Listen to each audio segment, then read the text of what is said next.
All right. Continue. All right.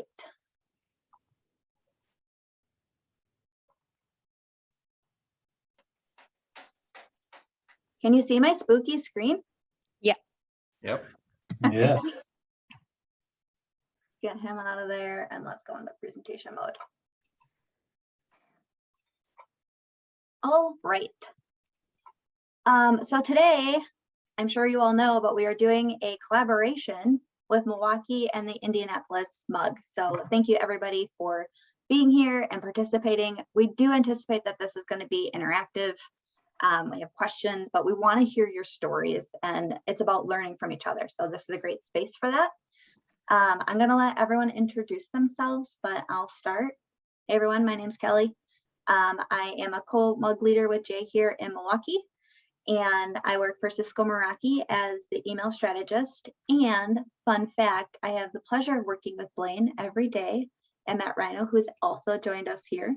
So they are our agency partners, and it's a really great relationship. So it's been a lot of fun. Jay, you want to go next? Yeah, sure. Yeah, Jay Schoenwalder. It's really good to see a lot of familiar faces on here and some new. So thanks for joining. I am the marketing operations manager at MGIC here in Milwaukee, and also, you know, as Kelly said, kind of co-lead the Milwaukee Mug with her for the last couple of years. So yeah, really happy to put this on and have some fun. And I'm Blaine McMicken, and I am with Marvel Marketers. And like Kelly said, I work pretty much full time with Cisco Meraki as a client. But I'm Indie Mug leader, and our co-leader isn't there today. But Liz is the adjacent co-mug leader because she's always at every meeting. So Liz Beckman is also a big part of the Indie Mug. So great to be here, and it's great to join up with you guys. Blaine, I really thought you were going to come in with a nice hearty howdy. All right. I missed it. Sorry. It's all right. There's still time. I So really today we're going to work be in talking my about metrics. Batman growl too. Oh, totally. So today we're going to be talking about metrics, about not fearing the metrics. We're going to talk about some things that, you know, sometimes we just forget in our day in and day out of being in the system. But before we do, of course, we have our housekeeping slides. So this is your nice reminder that there are 2 different certification exams. The details are on here. And as always, we'll send a recording and this deck afterwards if you want to learn more about that. This is our nice reminder that this is a safe space. It's not about promoting any type of company or product, but it's about learning, asking questions, sharing ideas. And it's okay to ask questions. As a heads up, we are recording, but at the end, you can cut off the recording early if you want to ask any questions that you prefer not to have recorded. So safe space for all questions. All right, so diving right in.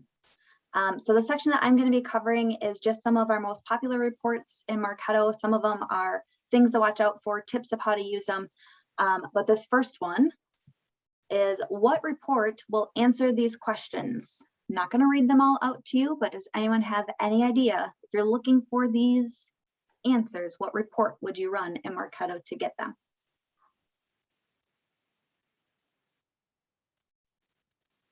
Any ideas?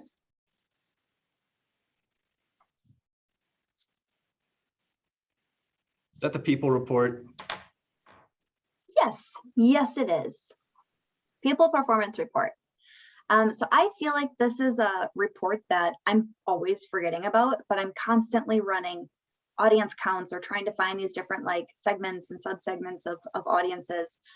So it's a nice reminder that this is a really powerful tool, and it helps you measure database over time, but you can also do a lot of different like filtering and grouping and using smart lists and different segmentation with this to get to different audience counts to understand them. So here at the bottom are some just quick snapshots of what this report looks like. By default, it is done by created date, like the created at, but you can change all of that and manipulate this report to what you need. So here's a list of things that you can do with it. Just as a nice reminder, you can group by leads or company attributes. You can group it by segments. You can add custom columns for the report, which we are going to dive into just a little bit here next.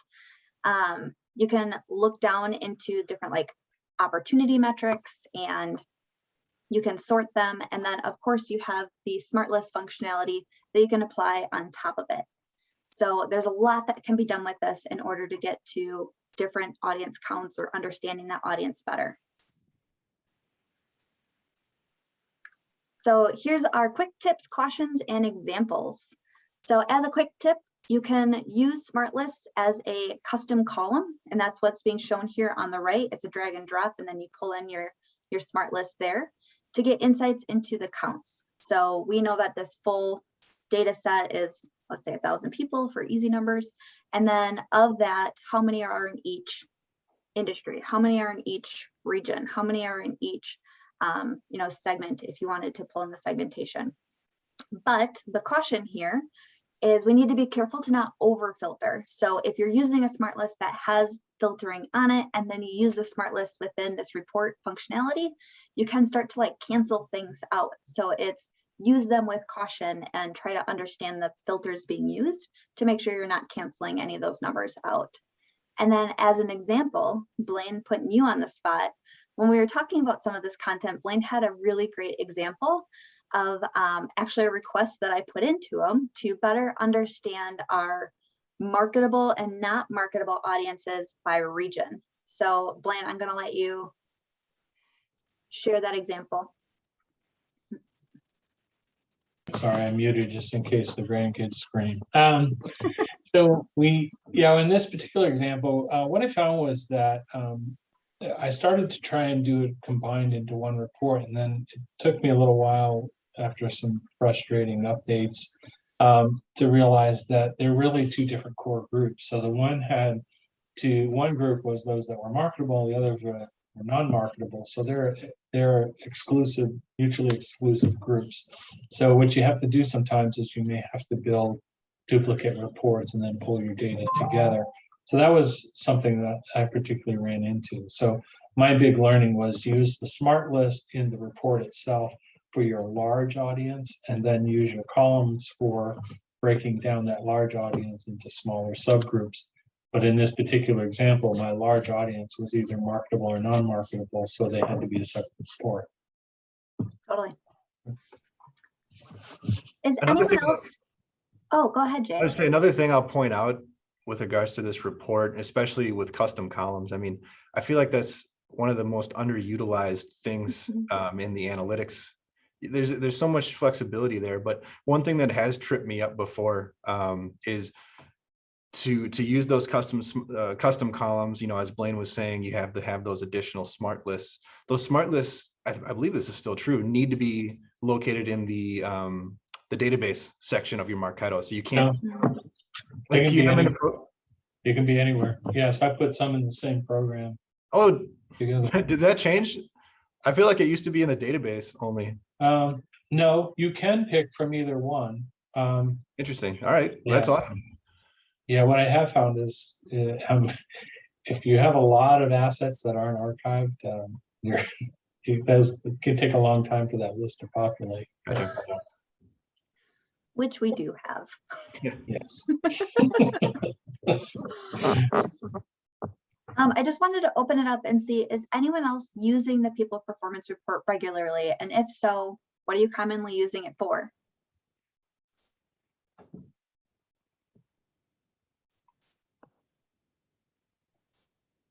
Sounds like everyone's in the same boat as me, where I'm not using it as regularly as I should be. All right. Diving into the next, this is the most common report, your email performance report. And I'm sure this is something that we're all looking at, maybe on the daily, on the weekly, whatever that may be. But sometimes it's nice to have reminders about some of the nuances of this report. So this report's going to give you your vanity email marketing metrics. You can help look at the health of those emails and evaluate engagements on those emails. And then you can see progression through emails. So this example being shown here only shows one email, but if you were to look at a program that had multiple emails and maybe there was a wait step in between them, you can start to see how many were sent, which is how you're going to look at that progression. And it is a nice, reminder for us to remember that in that email performance report, there's some really basic things that are kind of baked in based on common sense. So these rules are good to know. So you can fall into rule one category at a time. So delivered, bounced, soft bounce, or pending. You're not going to fall into multiple because it was either delivered or bounced, or it's one of those categories. Rule 2 is that it will show an open automatically in the report if it shows that it was delivered. Rule 3 is that if there's a click, it will automatically, or an unsubscribe, it will automatically count the delivered and opened in that report. And then rule 4 is if the email is opened, bounces are ignored. So those are just nice things to remember. But with that comes some cautions, which we're going to talk about next. So before we get into the cautions, we're going to talk about the quick tips. So unsubscribed links and email addresses being clicked in the email won't register under the click link report. And an email performance report includes activities for all people, including those that have been deleted. So if you're doing any type of cleanup, it's something that you're going to want to keep in mind. And if you have done cleanup and your report is showing people that are deleted, this is a great use of that smart list, where you can say email address is not empty. So your report is only showing active people in your database. And then the last reminder is use of subscriptions for those reports.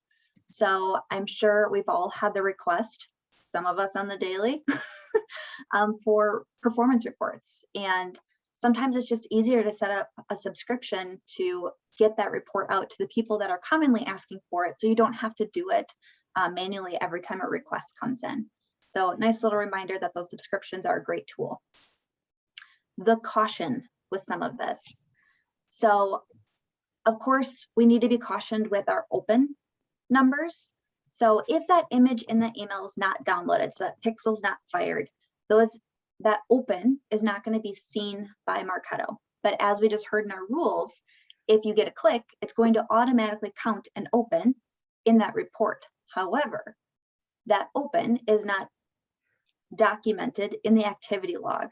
So if you're using logic to say, if you open this email, do this, or if you didn't open this email, do that, you may want to consider also saying, if you opened and or clicked, do this, because it might not have the open activity, even though this report is going to show an open. So that's our little caution. And then the example is, once again, the use of smart lists with this specific report is very powerful.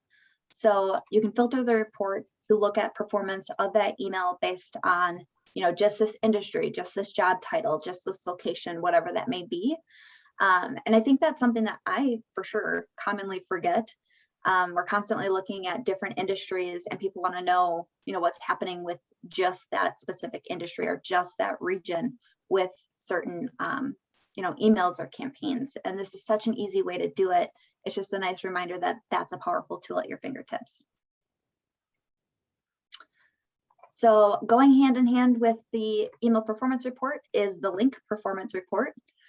This is going to look at total clicks on each individual link of an email and total people that clicked that link. So you have your unique number and your total number, people being your unique number.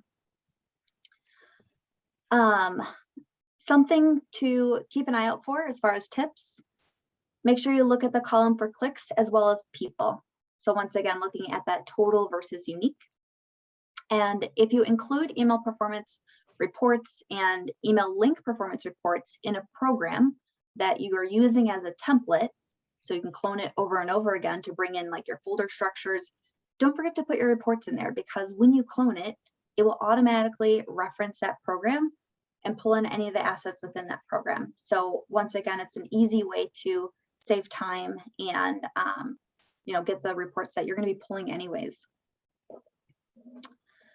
So caution here, something to remember is when comparing an email performance report to the email link performance report, The email performance report is going to look at click by people. So that's going to be a unique number, and that will not match the people number in the link performance report. So each link is going to be monitored independently.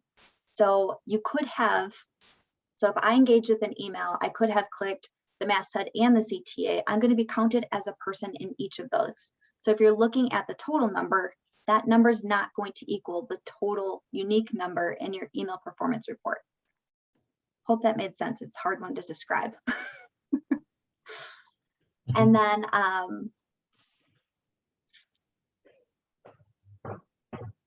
the example here is the same as the email performance report, where this too is a very powerful place where you can use smart lists.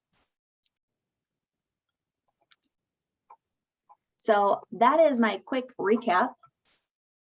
Does anyone have any comments or feedback of how you're using these reports? Is anyone using subscriptions? Has anyone had any whoopsie learnings from these reports?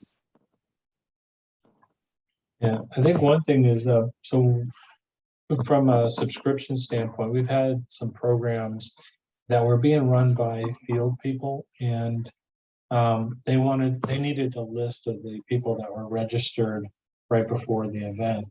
So what we did was we created a list. In that case, it wasn't a full report. It was really just a smart list, but we created a subscription for that.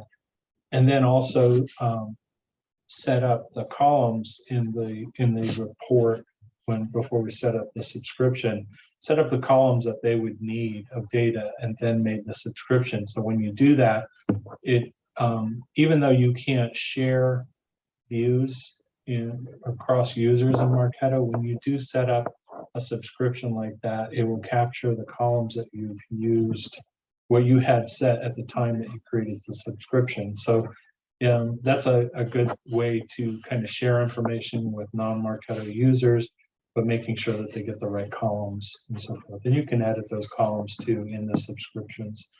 The other thing to remember is your subscriptions float to the top of your workspace. So if you only have one, it'd be in default, but you've got to click on the actual workspace and then the subscriptions tab in order to find all of those subscriptions that are there.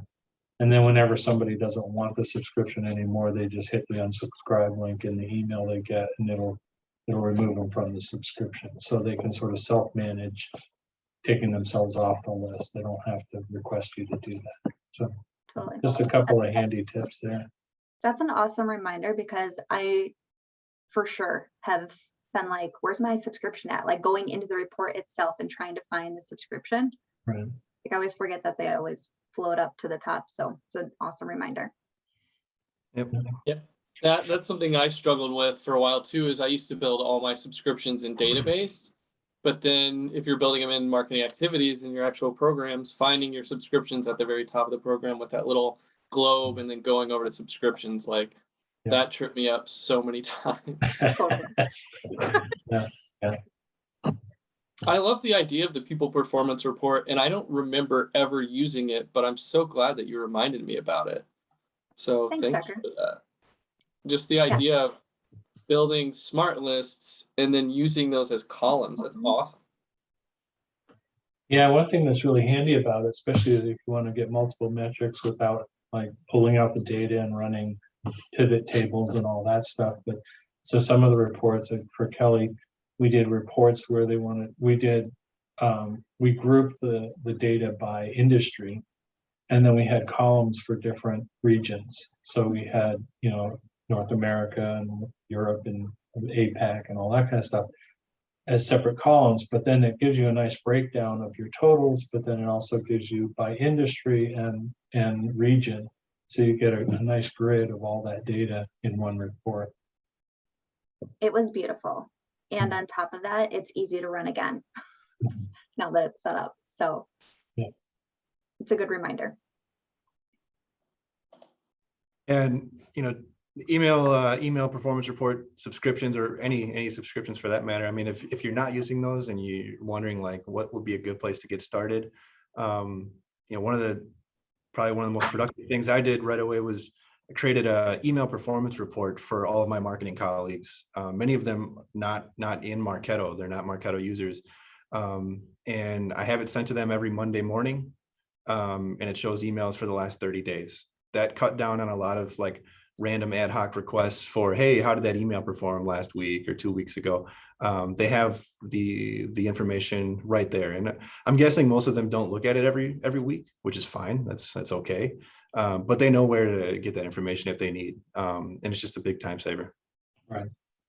You can also set up your subscriptions to automatically expire after a certain date, which is handy too. So if it's a timed event that you know that they're not going to want after a while. Right. Hello there, my name is Raven. I'm pretty new to this user group. I'm in the Milwaukee area and I've been able to pop in and out a few of these. Just always seem to miss the timing of it. Thank you for a really awesome presentation and thank you so much for having me. I wish I would have put on a costume today. I'm located in Milwaukee. I work for Xmas as marketing technology consultancy. Really awesome presentation. In regards to subscriptions, I've had a situation where I recently set up some subscriptions for a client and we didn't set an end date. And there's multiple folks on there. So while each individual can unsubscribe from that subscription, if you don't go back in and unmark that checkbox where it says active, that will still continue to send, especially if no end delivery date has been sent. So individuals can opt out, but if those individuals do not opt out and no end date is set, you'll continue getting that report, which has been flooding my inbox recently. So yeah, I find it about once a month I have to go in to subscriptions, both report subscriptions and the smart list subscriptions, and review who's getting these, because I found a bunch that Jay was still getting.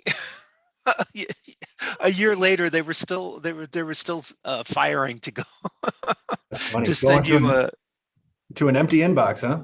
Yes, exactly, and Or that was unmanual. true of a lot of people. And there were some people who were still active who were getting like an email report from like 2 years ago. But they never clicked and said unsubscribe me. I don't know what they were doing with it or why they weren't annoyed by it. But that is I think it's on the regular reports. You can't set an end date.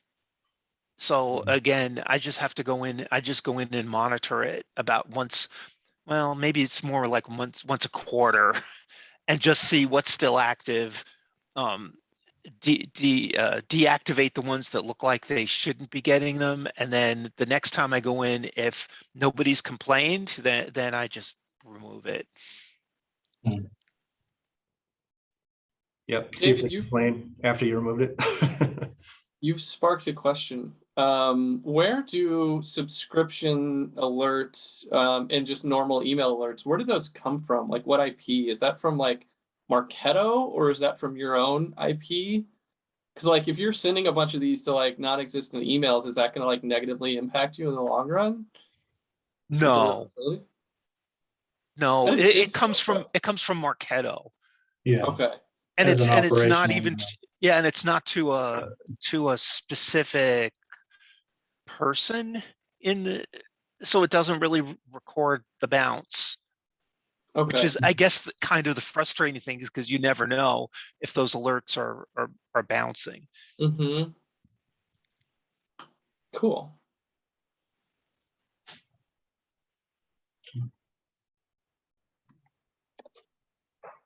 Thanks, Kelly. Awesome Yeah, discussion, guys. You probably need to jump, huh? Thanks. I Thanks. do. Just wanted to say thank you again and happy Halloween if I don't see you. Bye, everyone. Bye, Bye. Kelly. All right. Cool. So next up, I wanted to talk a little bit, and I guess should discuss with the group the recent iOS update from Apple, iOS 15. So I will get my slides up here.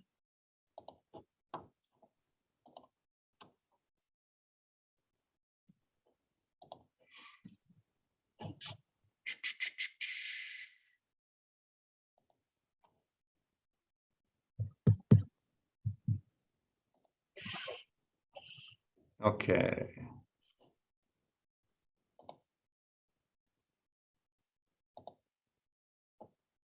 Cool. So yeah, like I said, wanted to cover kind of the new iOS for iPhones and iPads, released September 20th. And within that update, we had they included the mail privacy protection, which is something new. And so I'll basically kind of be talking about, what is this? How could it potentially impact us as email marketers? What we can maybe do about it, and how you can learn more. Because, to be frank, I'm a peer of yours. I'm not an expert on Apple iOS or an expert really on this topic, but I've done some research, as part of my own job. And I want to just kind of share with you what I've learned. Certainly if you have other ideas or things to add, unmute and would love to hear it.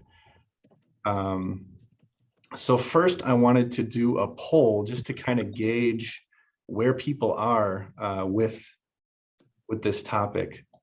So I think you should see it now.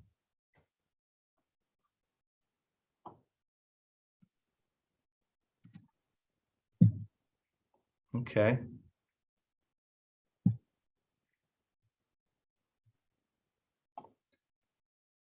All right, excellent. Well, I don't know if you can see the results or not. I haven't done too many polls in Zoom, but what I'm seeing is that this is probably a good topic because I don't think many people are too familiar with it. I see 92% saying, yeah, I've heard of it, but I don't know much about it. And 8% saying, I don't know anything. What do you guys, what are you talking about? Nobody has it covered. Sorry, is somebody trying to talk? Okay. Yeah, so good. I think we're kind of all on the same page. Oh, here, I can share results now. Anyway, moving on. What is Apple mail privacy protection? So basically what this does is it hides our IP address as a Marketo sender, so that we can't link to the recipient's online activity or determine their location. And basically it prevents us from seeing if an email was actually opened by the recipient. And this is kind of how Apple describes it specifically. I said before, it launched September 20th, so we're just over a month for the iOS 15 to be out there. I'm sure a lot of people are still kind of downloading it on their phones, as some people kind of wait for those updates to come.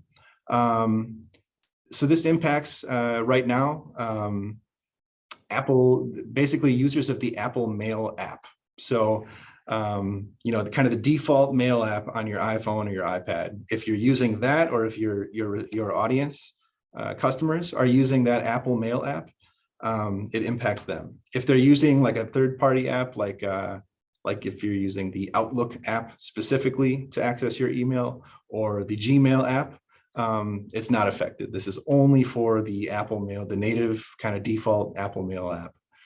And the impact is potentially pretty big.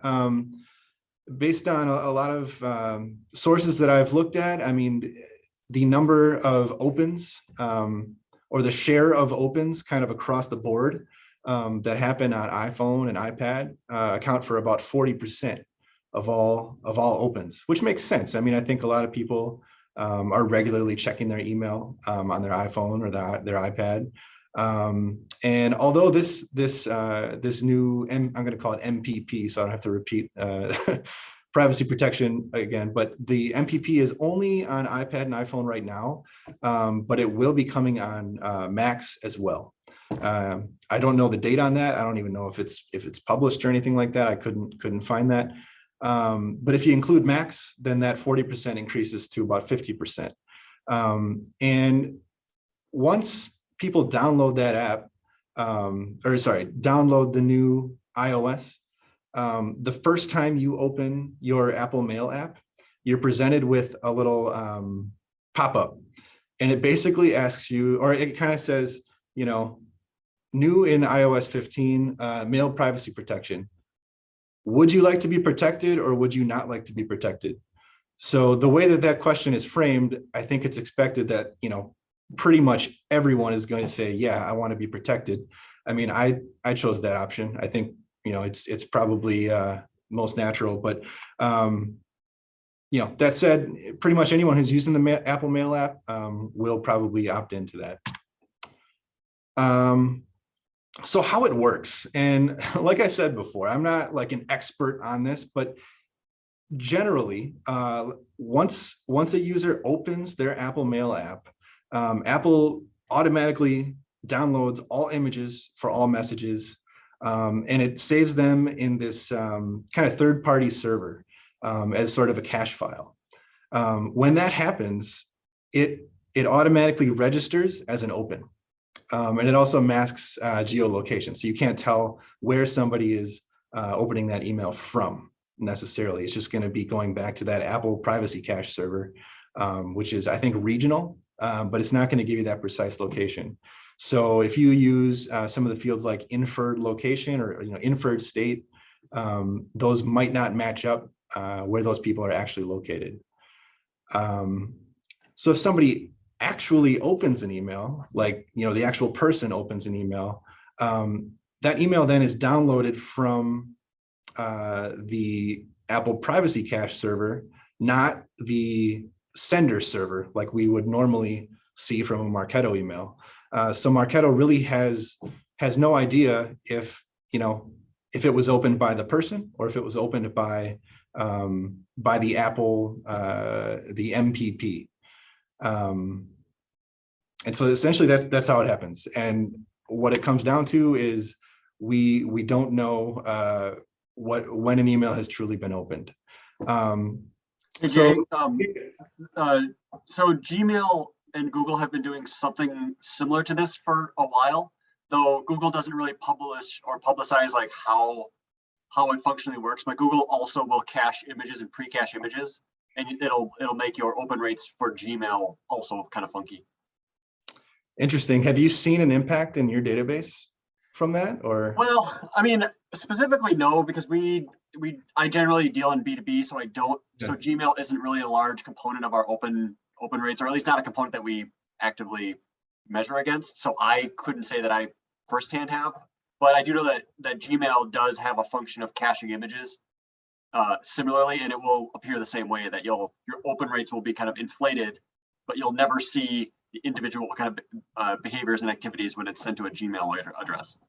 And I would assume that Apple's application of it will probably make it more widespread, because it would include any account you probably have attached to your Apple Mail account. So if your Outlook is going through Apple Mail, if your Gmail is going through Apple Mail, if your, you know, Thunderbird is, or whatever it might be, whatever appliance you might be using, or email domain you might be using, if it goes through your Apple Mail, it might, you know, apply to it. Yep.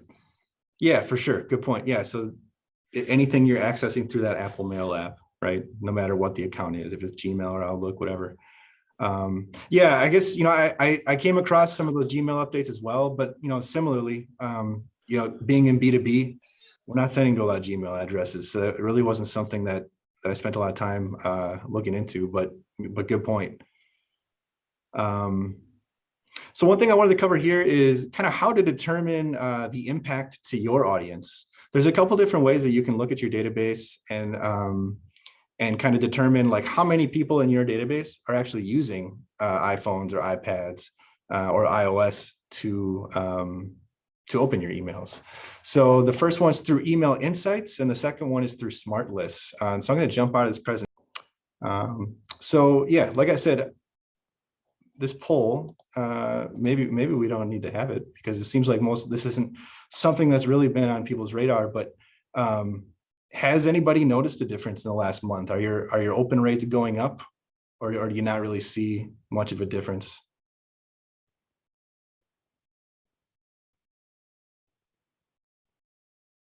Okay. Yeah, I'm guessing okay, we got one person that says their open rates are up. You know, I'm not sure who that is because it's anonymous, but if you want to chime in and see if you have any theories on why that might be, feel free.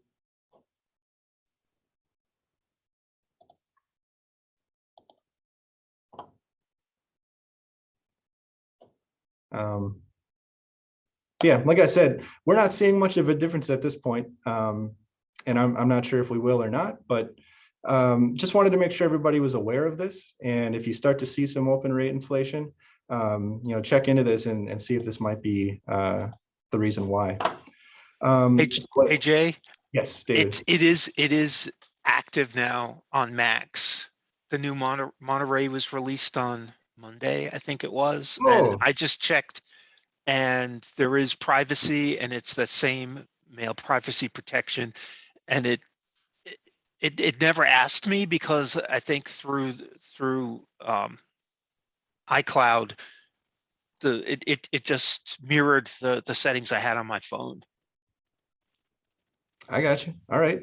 Good point, David. I didn't know that. I must have missed that. I did most of my research last week. So No problem. yeah. It just came out. So I was like, Yeah. I was curious whether this updated, because I didn't see anything. But yeah, it's there. Interesting. Well, thanks for sharing that. So real quick, because I want to give Blaine some time as well, but what this means for us, I mean, I think open rates as a metric have always been a little questionable. I would never like hang my hat on them as a true measure of success. But I think with this update, with the Gmail update that Alan talked about, and likely others to come in the future, open rates just become even a little bit less reliable. So what we can do about this, you know, consider or reconsider using email opens for triggered campaigns. If you have workflows based on email opens, you know, there's definitely a potential there that you could be triggering a workflow based on a machine opening that email versus an actual person. One thing that I did right away, probably maybe should have never been in place this way, but removed email opens as a program success status. You know, really we should be looking at clicks probably there anyways. You know, might want to reconsider using email opens to trigger interesting moments or sales alerts. You know, if you have smart list filters that are looking at opens, you know, check the accuracy there. And then obviously if you're running A/B tests, you know, for subject line or something like that, where you're testing open rates, just take this into consideration. You know, maybe you're seeing some odd results. You know, this could be the culprit. And you know, obviously, when it comes to measuring your email success, probably lean more on clicks, form fills, landing page visits, stuff like that, like actual engagement. Here are some of the main sources that I used while digging into this. I wanted to share them with you and also, you know, give credit where it's due. And we'll share these links after the presentation as well. So encourage you to do your own research, see how this might impact your database specifically. And you know, if you have any questions or want to talk about it more, reach out to me, and I'm happy to get on the phone and talk through it. That's all I have on this topic. Any questions on that before we hand it over to Blaine?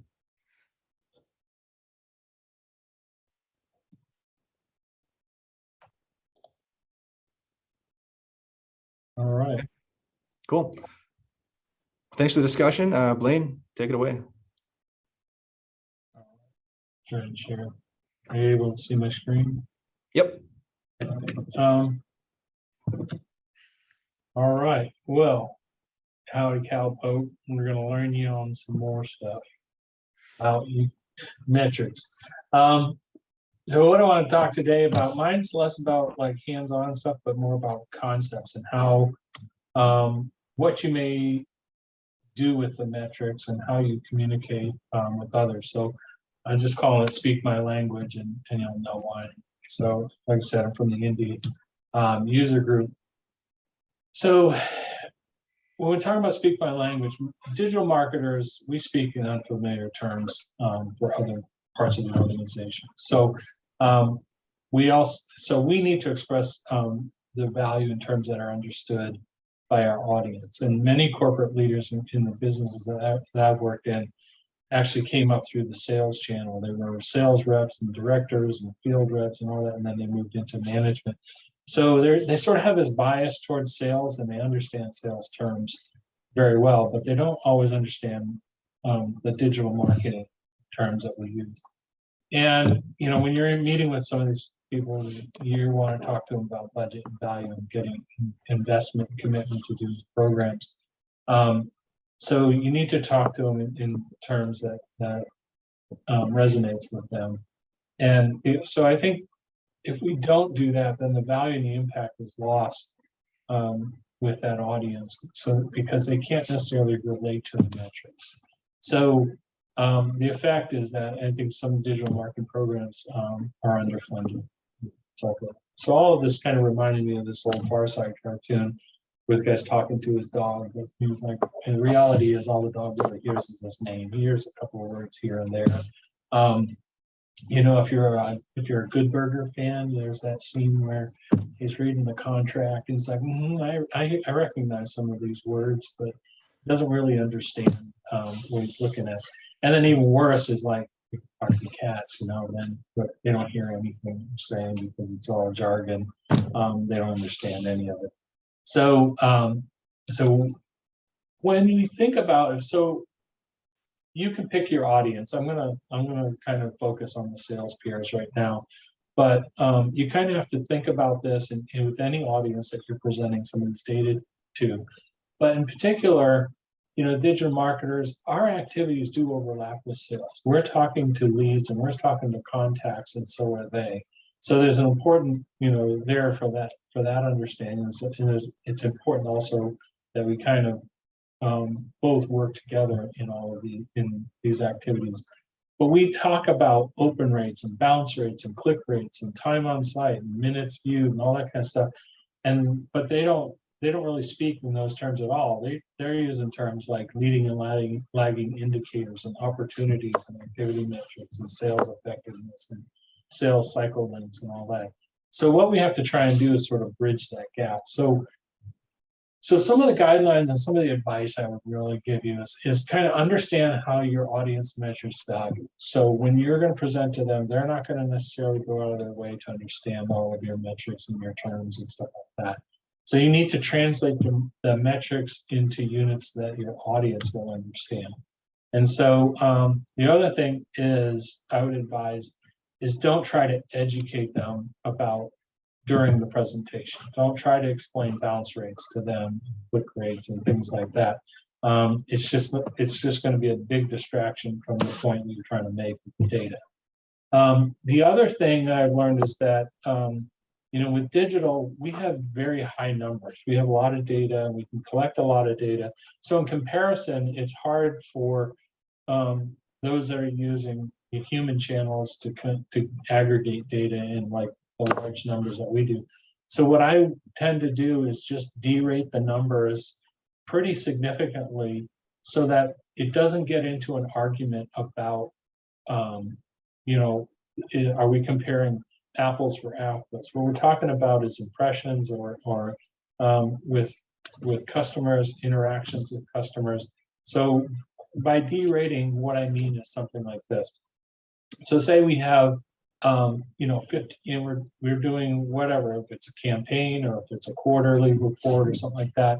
You got 15,000 email opens, 600 downloads, 900 minutes of video viewed, 3,000 page views, and 1,200 people attended webinars. So when I say derating, so if you want to translate your data into something I would call like an equivalent to a sales call. Okay, so you'd have to kind of figure out, okay, how much, you can find somebody in your sales team or in the audience there that you're going to talk to and ask them a few questions and find out, kind of how they interact. So with salespeople, it's a call. It's either a phone call or face-to-face call, visit or whatever, but they only have a certain amount of time and they have only so much time to deliver a message. And so we're doing the same thing with the channels that we're doing. So if we have 15,000 email opens, or let's say clicks now, because we don't know what an open means anymore, but so we have 15,000 email clicks or whatever, that's if we derate it 150 to 1 to say, okay, 150 email clicks is the same as a salesperson having a call with a customer. You know, and that way, this is what I'm saying is that what I'm trying to do is I'm trying to take the debate as to like how many emails equal the message delivery that's equivalent to a sales rep speaking. So if you try to say, well, 10 to 1 or whatever, they can start arguing with you about that. I'm like, no, make it 150 to 1. Let's just not even argue about it. Let's just say it's worth something, right? So give it some credit and then you can start comparing it. Similar like downloads, 15 to 1. So they're downloading, you know, a white paper or something that's relevant because it's got content, you know, product content about it. Videos, you know, maybe on-demand video, 3 to 1 because maybe they're a little distracted at the time or something like that. Page views, maybe 100 to 1 there, or webinar where they're actually attending live, you know, a 2 to 1 type of interaction there. So when you get into all of these interactions, and you can look at the data and slice it however it makes sense, but what we're trying to do is we're trying to reflect the metrics that we're gathering into some sort of equivalent metric that means something to the audience that you're speaking to. And so in this example, like, you know, if I took some of these same numbers and I said, okay, I have all of these equivalent and equivalent to a sales call, looking at that, you know, with the derated numbers, I still have 1,970 interactions. So if I look at those and said, okay, if those were 1,970 interactions done by the field, and on an average, they can make 10 calls per day, then that's the same as 197 sales reps. So if this was over a 3-month period, that's equivalent to over a 3-month period what 65, you know, reps would be doing with in as far as equivalent impressions, messages delivered, whatever you're trying to do. And when you're doing it on a campaign, then it can get much more specific as far as the exact message that was delivered, or the training or education or the introduction and so forth. But like anecdotally, I've done these presentations and I've had anecdotal comments, like a district sales director said, I mean, they're looking at the interaction numbers, and immediately, once they had it in different, you know, units or terms, they immediately recognized, they said, oh, that's the same number of interactions my whole Southeast, you know, sales division gets in a quarter, you know. And so then they know in their head, okay, how much does a sales rep cost, you know, worth, they got a car, they got a laptop, they got all that overhead that's associated with sales. They know that there are incentive programs and all that kind of stuff. And then quickly they get to a dollar figure for these things in their head without even understanding it. But if you're presenting it to them in terms of minutes viewed, and downloads and bounce and open rates and click rates, it means nothing to them in terms of those sales interactions, which is ultimately really what. So this was really a brief, you know, presentation. That's all I really had. But I just wanted to kind of tease your thinking and kind of express, you know, this idea to you to say, you know, if you're having trouble communicating with some of your leadership team, you're trying to get some money approved, either for doing a campaign, or maybe you want a new platform to integrate because it's going to give you some new interactions or something like that. Kind of think about it this way and kind of study your audience a little bit, understand what matters to them, and then also translate your numbers to say, you know, hey, I can give you the equivalent on these exposures in digital channels that has this sort of value to you. And then I think at that point, what you'll start to see is the light bulb starts to go on for them. You kind of understand, you know, your approach and what you're trying to do with that. And the other thing is, like I said, if you're doing a report like this at a campaign level, what I try to do is just basically try to emulate like what the best salespeople are doing with the customers as well. And you kind of think about, well, the first thing they're going to do, say, if this was, say it was healthcare or something like that, I'm going to introduce them to a new product, but I first need to get them to understand what it's used for. And then I have to educate them on the mechanism of action for the new medicine or the health, you know, product. And then I have to get to let them, educate them on the effectiveness of it. And then I have to educate them on the safety of it and so forth. So I'm doing all the things that a good sales rep does when they meet face to face each time they have an interaction. But try to translate that as far as interactions that you can do online, and then report and then relate it back to whatever the objective is for that particular team. So one example was we had a new product that was launching, and they knew that it took like 6 calls for a sales rep to get a customer to try a new product. But those calls, because they were geographically, the reps had to cover a wide area in the Midwest. They're driving between different ranches and stuff like that. They could only make 1 visit a month. So to make 6 calls, it would take 6 months before they could actually get a customer to try a product. But by partnering with them and taking the digital channel and say, listen, I'm going to educate them on what the product is, the science of it, the mechanism of action, and the safety. So then when the sales rep gets there, his first call is maybe dealing with some of those objections. And what he's doing is he's trying to find out, he's basically picking up at like visit number 4 instead of visit number 1. So we're shaving, half of the sales time of the time to first order, time to trial, cutting that time in half, which is a big objective for particular sales teams. So if you think, like I said, it all comes down to really thinking about your audience. What are they trying to accomplish? How are you partnering with them, and what can you do? But then how can you express the digital channel activities into activities that are meaningful to them in terms of that they can speak and that they can understand. So that's about it. Any questions or other thoughts? Or has anyone else kind of had this experience or tried doing this?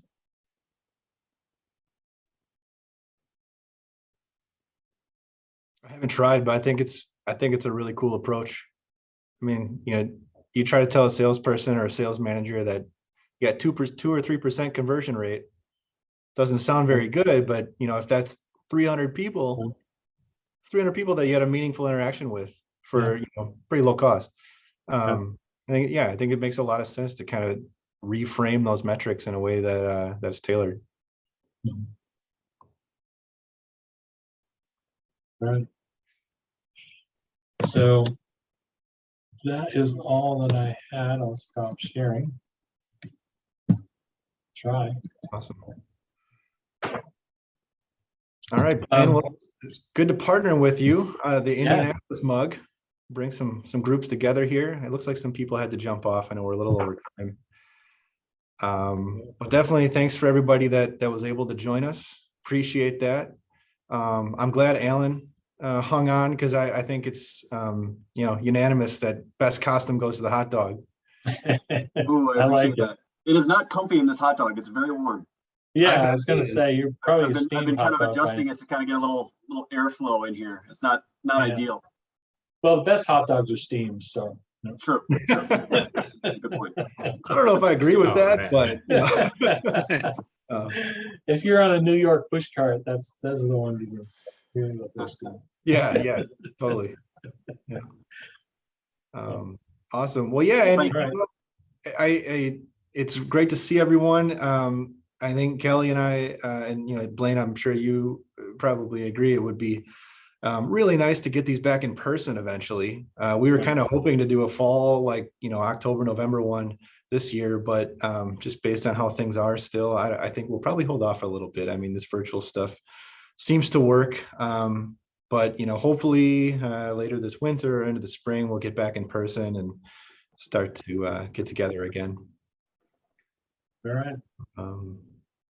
Yeah, so we'll record this. We'll put it up Michael Tucker's YouTube page where he stores all this stuff. Thank you, Michael. And yeah, we'll send out the email with some of the slides, some of the links and resources we mentioned, and let you know when the next mug is. And if anybody ever wants to be a presenter on here, if you have topics that you want to talk about, Maybe there are like problems that you're dealing with in your company and like you just want to use this group as free consulting. Like this is we can solve things together. Open to ideas there. So please reach out to me or Kelly and we can do that. Thanks, everyone. Thanks, everyone. Thank you. All right, Bye. thank you. Bye.